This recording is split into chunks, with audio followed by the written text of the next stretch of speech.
Who here loves when their nails are done perfectly? Me. I'm Sarah Gibson Tuttle, and I started Olive & June because let's be real, we all deserve to have gorgeous nails, but who wants to spend a fortune or half their day at the nail salon? That's why I created the Gel Mani system, so you can have that salon-quality gel manicure right at home. And guess what? The best part, each mani only costs $2. Yep, you heard me, $2. No more $60, $70, $80 salon trips that eat up your day. Now you can paint your nails whenever you want, wherever you want, and trust me, you're going to be obsessed with your nails, and everyone is going to ask you where you got them done. And here's a little something extra. Head over to oliveandjune.com and get 20% off your first Gel Mani system with code GELMANI20. That's code GELMANI20 for 20% off your first Mani system at oliveandjune.com/GELMANI20.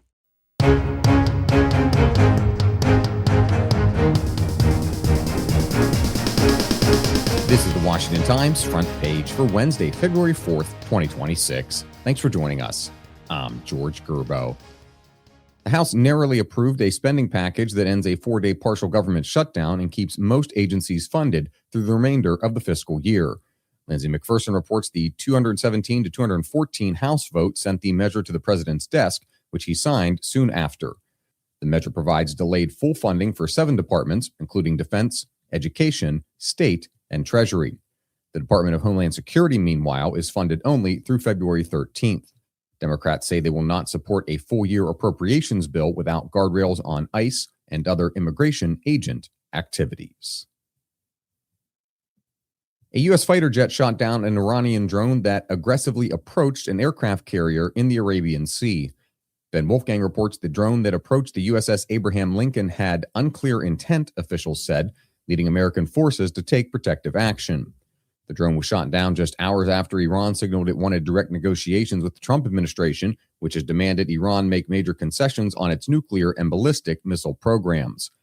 Tensions between the U.S. and Iran are heightened amid a significant buildup of American military assets in the region.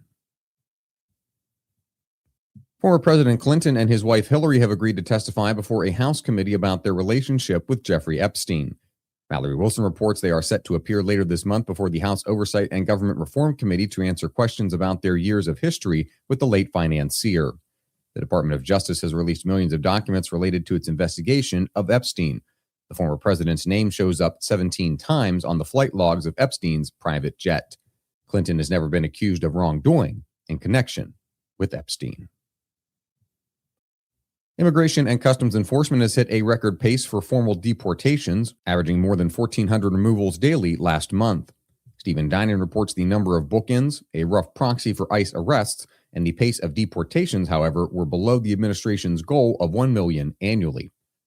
The latest data covers much of the enforcement surge in Minnesota, where some 3,000 officers have been deployed.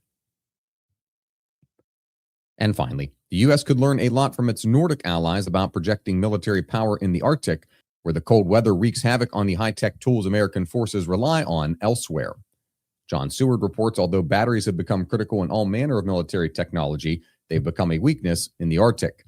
Extended periods of darkness further increase power demand and strain the batteries. Drone usefulness is also limited by the harsher conditions. The Arctic will require new technological developments for equipment to work. Find all today's front page stories at WashingtonTimes.com/front page or on the Washington Times app, and find us wherever you get your podcasts. You can also find us on social media at Wash Times for breaking news, sports, commentary, and more. For the Washington Times, I'm George Gerbo.